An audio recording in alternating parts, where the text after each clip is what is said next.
Olá, muito bom dia, meus amigos, meus irmãos. Que a paz de nosso Senhor Jesus Cristo esteja conosco, né? Em mais um café com pão espiritual. Vamos começar o capítulo 36, chamado Sonho. Mas, vamos lembrar, capítulo anterior, 35, André Luiz encontrou Silveira lá no plano espiritual, lembra? Silveira foi um samaritano, né? Ele é um samaritano e ele foi uma pessoa que passou pela vida física de André Luiz, onde aconteceu algumas coisas que André Luiz ficou envergonhado, né? Quando encontrou Silveira no plano espiritual. E a gente até fez aquela pergunta, né? Será que a gente está pronto para encontrar alguém que a gente de alguma forma teve um desentendimento, teve algum tipo de atitude errada, né? Como será que a gente já está, se a gente já está se preparando para isso? E, assim, um ponto que eu achei interessante da lição passada é a questão de que a gente acha que a gente só está errado quando a gente pratica, né? Que a gente só vai responder pelo aquilo que a gente pratica de errado. E não. E a gente também é responsável pelo aquilo que a gente estimula, pelo aquilo que a gente incentiva. A gente não pode ter feito o ato diretamente, mas indiretamente, estimulando, incentivando, né?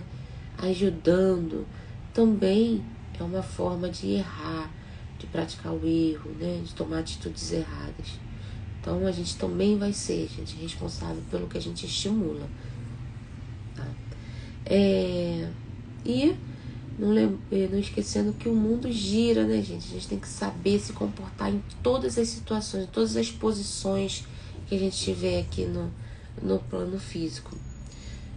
A gente tem muita facilidade em se imaginar, né? Quando a gente fala caridade, a gente se imagina fazendo a caridade. Mas você já falou caridade, né? Vamos falar sobre caridade. A primeira coisa que a gente imagina é a gente praticando, né? Mas você já conseguiu se imaginar recebendo a caridade? Já conseguiu se imaginar precisando de uma doação de um alimento? Precisando de uma palavra de consolo? Precisando de uma ajuda psicológica? De um bom conselho? De uma paciência de alguém, né? Já conseguiram se imaginar nessa posição? Então são perguntas que a gente tem que se fazer, né? Pra gente trabalhar isso dentro da gente. E vamos começar o capítulo 36, bom dia, mãe. Intitulado O Sonho. Começa assim. Prosseguiram os serviços incessantemente, enfermos exigindo cuidado, perturbados reclamando dedicação. Ao cair da noite, já me sentia integrado no mecanismo dos passes, aplicando-os aos necessitados de toda sorte. André Luiz já estava naquelas 24... Olha quantos capítulos, né? Quantos estudos a gente já está fazendo com relação a 24 horas de trabalho de André, né? André está nas 24... Já está começando a cair a noite e ele já estava fazendo passe, dando passe nos pacientes. Olha o quanto que ele já, né, estava dedicado ali no trabalho. Pela manhã, regressou Tobias às câmeras e, mais por generosidade do que por outro motivo, estimulou-me com palavras animadoras. Gente, muito legal isso daqui. Sabe por quê? Ele fala assim, ó. Tobias fala assim: muito bem, André, exclamou ele contente. Vou recomendá-lo ao ministro Genésio e, pelos serviços iniciais, receberá bônus em dobro. Por que será que ele vai receber bônus em dobro, gente? As 24 horas que o André Luiz trabalhou valeu por 24 dias. Tamanha dedicação, intensidade, doação de André Luiz por aquele tempo de trabalho dele. E é uma coisa que a gente precisa refletir. Às vezes, a gente passa 30 anos dentro de uma casa religiosa, seja ela qual for, e não, é como se tivesse passado 3 horas. Porque o que a gente se transformou, o que a gente evoluiu espiritualmente foi mínimo. O que a gente se dedicou verdadeiramente foi mínimo. Eu posso ter lido 30 livros. 30 livros. E não ter aprendido nem 3 horas de experiência. Então, gente, não é quantidade, é qualidade, tá? É o quanto você melhorou nesse seu processo, nesse teu tempo de estar fazendo alguma coisa, seja no trabalho edificante, seja frequentando uma casa religiosa, seja lendo bons livros, estudando, o quanto aquilo te modificou, te melhorou, é isso que importa, não é a quantidade, é a qualidade. Então a gente sabe aqui que o André Luiz vai receber o bônus horas em dobro por causa da qualidade de serviço, sabe? Do quanto ele se dedicou, do quanto ele aprendeu nesse processo. Ensaiava palavras de reconhecimento quando a senhora Laura e Lisa chegaram e me abraçaram. Sentimos-nos profundamente satisfeitos, disse a senhora, sorrindo. Acompanhei-o em espírito durante a noite, e sua estreia no trabalho é motivo de justa alegria em nosso círculo doméstico. Disputei a satisfação de levar a notícia ao ministro Clarencio, que me recomendou cumprimentasse a você em nome dele.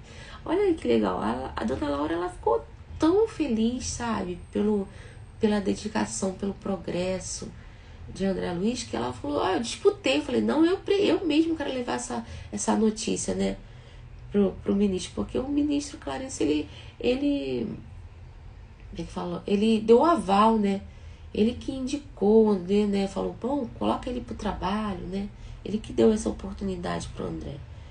E uma coisa interessante fala aqui, ó, a dona Laura fala assim, ó, acompanhei-o em espírito durante a noite. Como assim? Como que funciona isso? Gente, ela estava trabalhando nos afazeres dela, normal, no plano espiritual, e ela conseguiu acompanhar o André Luiz em pensamento, que ela fala que é em espírito, porque, mas ela já é espírito, porque foi em pensamento. Mais uma vez a gente entende o que é o poder e a força de um pensamento, gente. Então ela estava trabalhando nos afazeres dela, nas atividades dela, e em pensamento ela foi até lá André Luiz, né? Olhou, observou, analisou, acompanhou, né? Olha a capacidade que o espírito tem, né? Então a gente começa a entender a grandiosidade, né? A nossa capacidade de entender ainda o plano espiritual é muito limitada. A gente ainda não tem aquela noção de exatamente como que é as coisas lá. Trocaram observações afetuosas com Tobias e Narcisa. Pediram-me relatório verbal de impressões e eu não cabia em mim de contente. André Luiz nesse momento estava radiante, né? Contando como foi, o que ele sentiu. Minhas alegrias sublimes, porém, reservaram-se para depois. Agora que vai começar, gente, as emoções. Vamos lá. Nada obstante o convite amável da genitora de Lísias para que voltasse a casa por descansar, Tobias pôs-me à disposição um apartamento de repouso, ao lado das câmaras de retificação, e aconselhou-me algum descanso, de fato que sentia grande necessidade do sono. Narcisa preparou-me o leito com desvelos de irmã. Gente, aqui é uma coisa importante, ó. Lá, né, perto das câmaras de retificações, tem os quartos, né, para que os irmãozinhos que estão trabalhando muito ali façam um descanso, né? É igual, como eu te falei, um pronto-socorro. Aí tem aquelas salinhas deles fazendo um descanso, que eles ficam 24 horas, mas tem momentos em que eles podem dar uma descansada. E aí a gente se pergunta, né? Mas descansar, precisa descansar, ele é um espírito. Sem fantasia, gente. A gente precisa entender, a gente parar de fantasiar. Vamos lá. Nesse momento aqui, a gente está falando de quê? São espíritos comuns, igual a gente, sabe? Espírito que não precisa mais de descanso, não tem mais cansaço, não tem fome, não tem necessidade de banho, de outras coisas, se alimentar. São espíritos já elevados. E André Luiz ainda é um espírito comum, igual a gente, tá? Então, quem não precisa são anjos, são já espíritos já celestiais, a gente não é anjo. A evolução, como eu falo sempre, ela não dá saltos, tá? Tem gente que acha que vai desencarnar e vai sair ficar aí voando, volitando, atravessando paredes, né? E ó, não é por aí, gente. Não é por aí. O perispírito, tá? É muito parecido com o corpo físico. Ele é denso, ele ainda é um tipo de corpo bem próximo ao corpo físico. O perispírito, que é o que é como se fosse a capinha do espírito, né? O que faz, o que molda, né? Vamos dizer assim, de uma maneira bem simples. Deixa eu pensar aqui. É um feijão, que é aquela massinha dentro, e por fora tem aquela casquinha. Essa casquinha por fora é o perispírito. Ele só faz um modelinho, ele molda o espírito. E essa capinha, ela é bem parecida. Ela é menos sutil do que os outros, em outros planos espirituais, tá? Ela é bem mais próxima ao nosso corpo físico.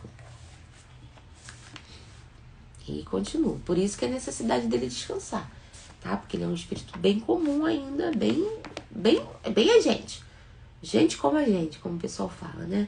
Então ele tem que descansar, ele tem fome, ele tem sede. Vamos lá. Recolhido ao quarto, confortável e espaçoso, orei ao Senhor da vida. Bonito como André Luiz se refere a Deus, né? Senhor da vida. E ele é realmente Senhor da vida. Agradecendo-lhe a bênção de ter sido útil.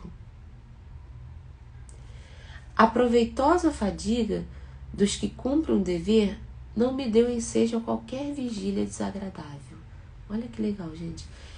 Ele agradeceu a Deus a bênção de ter sido útil. Isso realmente é uma maravilha, gente. O trabalho, ele edifica. Se conhece a árvore pelos frutos, não é isso?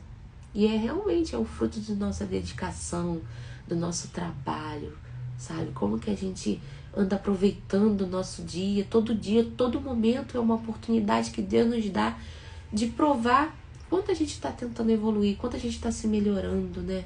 Quanto a gente pode ser útil em nome de Deus, o dia todo o tempo, sabe? Então, é a oportunidade e a bênção de ser útil. Então, quando você ajuda uma pessoa com uma informação, quando você ajuda uma pessoa com uma palavra, com um ouvido, ajuda a pegar uma coisa que caiu no chão, e N coisas mais que a gente pode fazer, é bênção de serviço útil, sabe? Então, que a gente possa aproveitar isso. Continuando.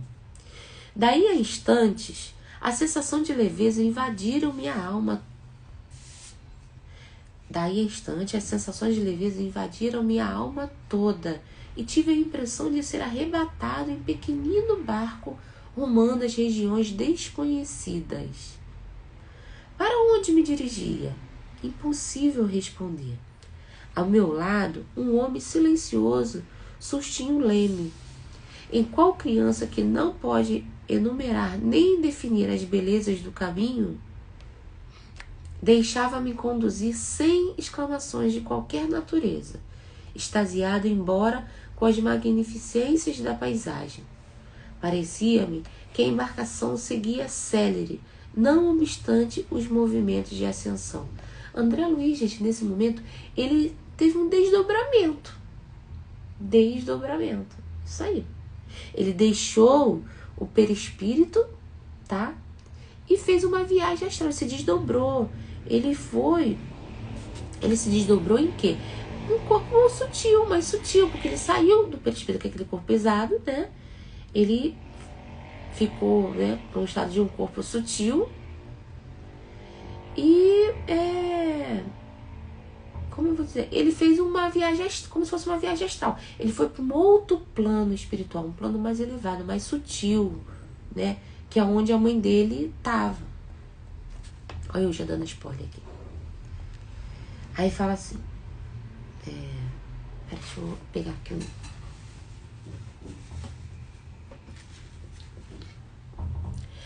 Aí fala assim.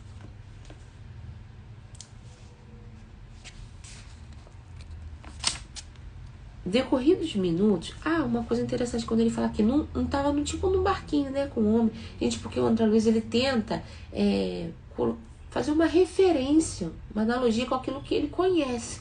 Ele não conhecia que veículo era aquele, mas era mais próximo a um barquinho, que ele quis dizer. Tanto que ele falava que a embarcação seguia célere, e teve um momento que ela fez uma ascensão, quer dizer, ela foi subindo. Olha que interessante. E ele estava tão maravilhado com aquela, extasiado com a paisagem, que ele não conseguia falar nada, ele só ia, né? Então ele fez uma referência. E até mesmo o plano espiritual, ele faz esse processo para que ele não se assuste, para que ele não se sinta tão, né, sem entender, não fique tão arredio aquela situação. Então ele faz de uma forma, igual quando os samaritanos vão buscar os irmãozinhos lá no umbral, não usa carroça, animais que são mais próximos, para que aquilo não seja tão tenha tanto espanto, tanta distância, né, do discernimento, do entendimento deles. Assim também aconteceu aqui, tá? Aí continuando, decorridos minutos, vi-me à frente de um porto maravilhoso. O André Luiz estava no mar, né, no rio, onde alguém me chamou com especial carinho.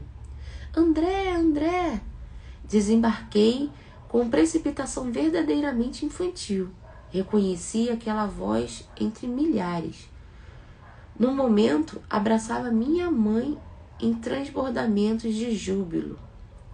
Fui conduzido então por ela a prodigioso bosque, onde as flores eram dotadas de singular propriedade. Olha só, para começar a dar característica desse plano mais elevado, onde a mãe da André Luiz está, né? Um plano mais sutil. Então ela conduziu ele até um bosque. E ele fala assim, onde as flores eram dotadas de singular propriedade, a de reter a luz. Olha que lindo. As flores, elas retinham a luz, elas ficavam iluminadas, ficavam brilhando, né? Além disso, ele fala assim, a reter a luz, revelando a festa permanente dos perfumes da cor. Olha, as flores brilhavam, né, e soltavam perfume. Olha, devia ser a coisa mais linda, né? Tapetes dourados e luminosos estendiam-se dessa maneira sobre as grandes árvores sussurrantes ao vento. Minhas impressões de felicidade e paz eram inexcedíveis. O sonho não era propriamente como se verifica na terra. Eu sabia perfeitamente que deixava o veículo. Gente, ele estava totalmente consciente. Ele sabia que ele se desdobrou. Ele sabia que não era um sonho igual aqui na Terra, que a gente sabe que eu estou sonhando. Não, ele tinha plena consciência de que o corpo dele estava lá, né, descansando, e ele estava realmente em outro plano. Ele sabia que ele estava desdobrado, ele tinha consciência, plena consciência, tá? Ele falava assim, eu sabia perfeitamente que deixava o veículo, né, que é o perispírito dele, eu deixava o veículo inferior no apartamento das câmaras de retificação em nosso lar, e tinha absoluta consciência daquela movimentação em planos diversos. Ele sabia que ele falou o veículo inferior, que era o perispírito, né? Deixou ele lá na câmara de retificação em nosso lar, e ele estava em outro plano, mais elevado, mais sutil. Ele sabia, tinha consciência. Minhas noções de espaço e tempo eram exatas. Ele sabia onde ele estava indo, quanto espaço ele estava dando, quanto tempo ele estava gastando. Ele tinha essa noção perfeita, tá? A riqueza de emoções, por sua vez, afirmava-se cada vez mais intensa. Após dirigir-me sagrados incentivos espirituais, minha mãe esclareceu bondosamente.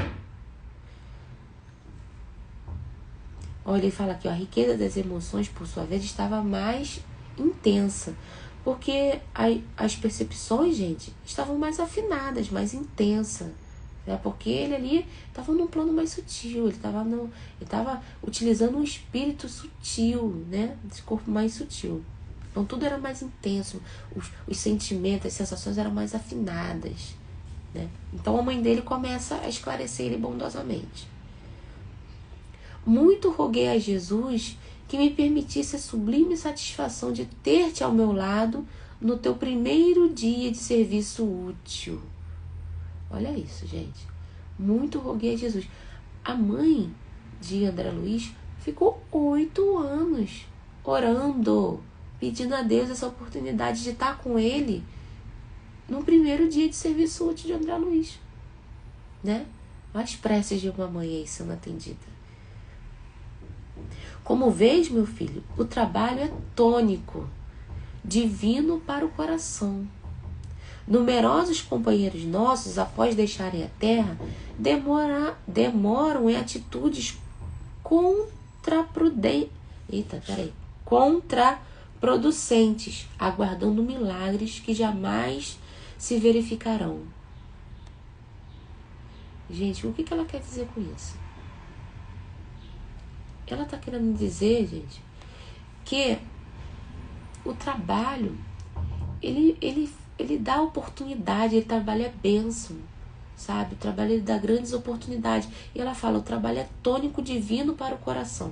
E numerosos companheiros nossos no plano da terra demoram a tomar essa atitude tarefeira, atitude de trabalho, sabe? E esperam milagres. Só que, gente, Deus, ele multiplica tudo.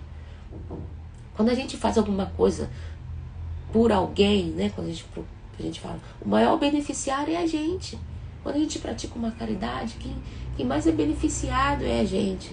Quando a gente trabalha em prol do benefício, quando a gente toma alguma atitude legal, boa, o maior beneficiado somos nós. Porque Deus multiplica aquilo que... Se a gente produziu 10, a gente vai ganhar 20, que Deus multiplica. Mas se a gente produziu 0, a gente vai ganhar 0, gente. É simples assim. Você não fez nada, você não fez um serviço útil, você não trabalhou em prol de um irmão. Você quer que Deus multiplique o quê? Entendeu? Então, a gente precisa ter essa consciência, sabe? Que a mão, gente, não pode fazer, o joelho pode. O joelho pode fazer.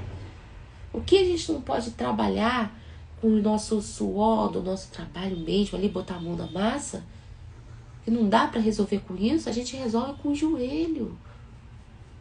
Gravem isso. O que a mão não faz, o joelho faz. Então ora.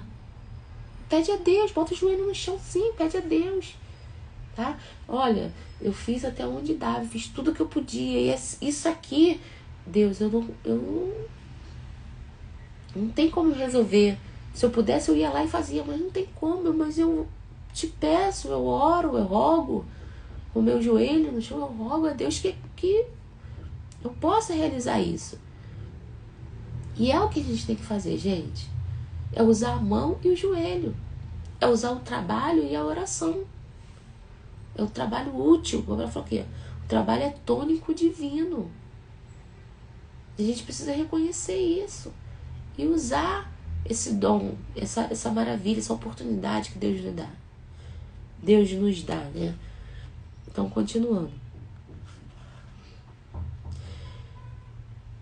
Reduzem, desse modo, formosas capacidades a simples expressões parasitárias.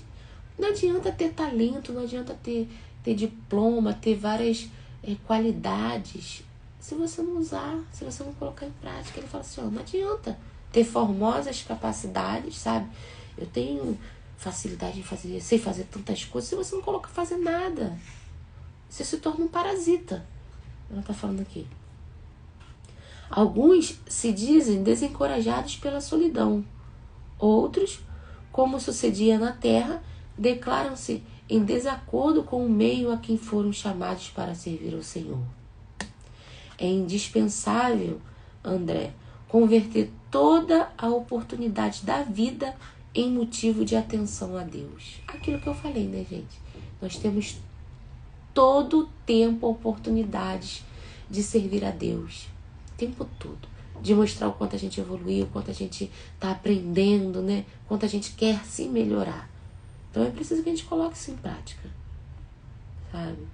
Nos círculos inferiores, meu filho.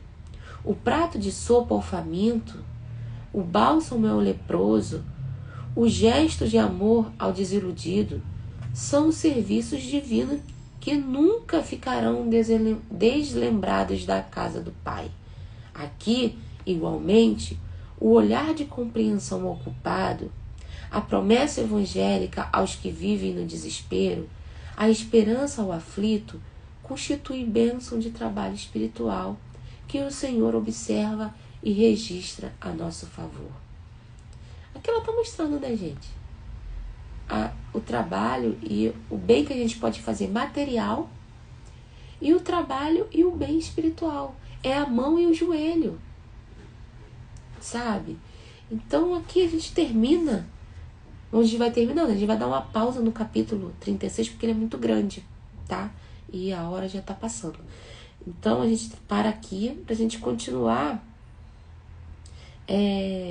essa lição na quinta-feira, tá? Aqui, ó, eu botei uma observação. O que define a evolução, gente, nosso espírito, nosso ser, não é a quantidade de livros que a gente leu, não é a quantidade de vezes que a gente foi numa casa espírita, sabe? Não é a quantidade de vezes que a gente falou, a gente veio aqui e falou sobre um estudo, né? E sim, o que a gente anda sentindo, né? Como é que a gente trata as pessoas, quais são os nossos sentimentos. É isso que vai dizer o ponto que a gente está, que define a nossa evolução, tá? Então a gente possa refletir sobre isso. E mais uma vez eu convido a vocês, é muito importante a participação de vocês, tá? Na divulgação da doutrina, para que a gente possa ser ativo, a gente divulgue, a gente mostre para as pessoas esses estudos, né? Porque é uma forma que a gente está de trabalho ativo, de estar levando a boa nova. Tem muitas pessoas precisando, muitas pessoas passando por situações muito difíceis, por tristezas muito grandes, aflições. E às vezes precisa só de um trecho que a gente lê, que a gente estuda, de uma palavra, de um momento, porque esse momento que a gente para e entra em sintonia com Deus para poder estar fazendo um estudo desse, sabe? Eleva nossos pensamentos, nossos sentimentos, tudo se transforma à nossa volta. A gente se transforma, nossos pensamentos, nossos sentimentos, a nossa casa, a nossa família, o ambiente que a gente está, ele se eleva, porque é um momento que a gente entra em comunhão, em sintonia com a espiritualidade superior. Então, eu agradeço a companhia de vocês. Até quinta-feira. Rosinha, bom dia, meu amor. Até quinta-feira que vem. Quinta-feira que vem, agora, se Deus quiser e Ele quer. Tchau, tchau.